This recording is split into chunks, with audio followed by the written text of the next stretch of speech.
Salut Benjamin. Salut Pauline. Écoute, j'ai plusieurs questions sur les propositions jeunesse. Est-ce que la première c'est jeunesse pour toi, ça veut dire quoi? Alors la jeunesse, pour nous, dans notre programme, c'est à la fois l'enfance, 3-11 ans, et les jeunes, 11-18 ans. Il faut bien garder ça en tête, que nous, notre programme jeunesse, c'est des 3 à 20 ans. Ok, super. J'ai été super intéressée et surprise du conseil municipal des enfants. Je trouve que c'est une super proposition. Aujourd'hui, est-ce qu'il y a des projets qui sont faits pour les plus grands ou les plus petits? Alors, on a pour ambition de lancer un conseil municipal des jeunes, donc qui commence aux alentours de 11 ans jusqu'aux 16 ans.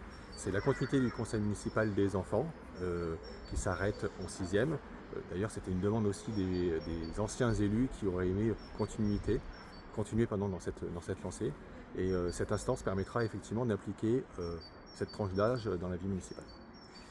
Donc il y a un vrai enjeu d'impliquer les jeunes dans la vie municipale. Aujourd'hui, c'est un petit groupe. Comment est-ce que on peut aller chercher l'ensemble des jeunes? Est-ce qu'il y a des propositions ou des idées pour aller parler à l'ensemble des jeunes coulevitains? C'est une bonne question.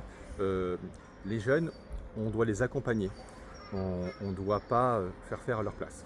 Un jeune, pour lui, c'est important de concevoir, d'imaginer, de monter son projet. Donc nous, en tant que commune, on doit mettre les moyens financiers et humains, donc humains à travers l'emploi d'un animateur jeunesse, financiers à travers aussi un budget qui leur permettra de réaliser ces projets. Et concrètement, à travers cet animateur jeunesse, on doit simplement aller au plus près des jeunes, discuter avec eux et leur demander qu'est-ce qu'ils ont envie de faire et les accompagner.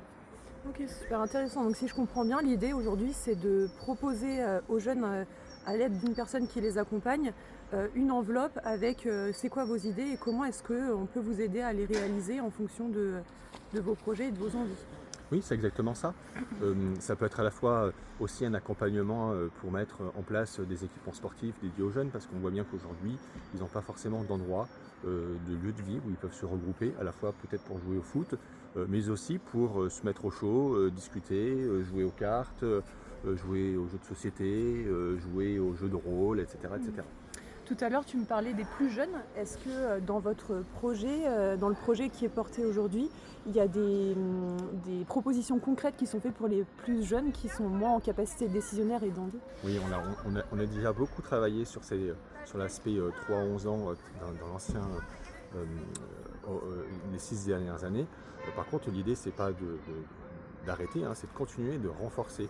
Alors ça va être aussi à travers la formation de nos personnels, parce on voit aujourd'hui qu'il y a certaines thématiques qui mériteraient sur lesquelles on mériterait de s'attarder, typiquement tout ce qui est neurodéveloppement de l'enfant, où on voit qu'il y a de plus en plus de besoins. Et nous aussi, en tant que commune, on a notre rôle à jouer et on doit faire quelque chose dans ce sens-là. Super, donc aussi en soutien auprès des parents en fait. Oui, oui, ça s'appelle la coéducation et clairement, soutien aux parents, les aider, former nos agents, mais aussi animer des thématiques telles que les écrans, le numérique, des choses comme ça. Génial, je te remercie. Merci, bonne journée.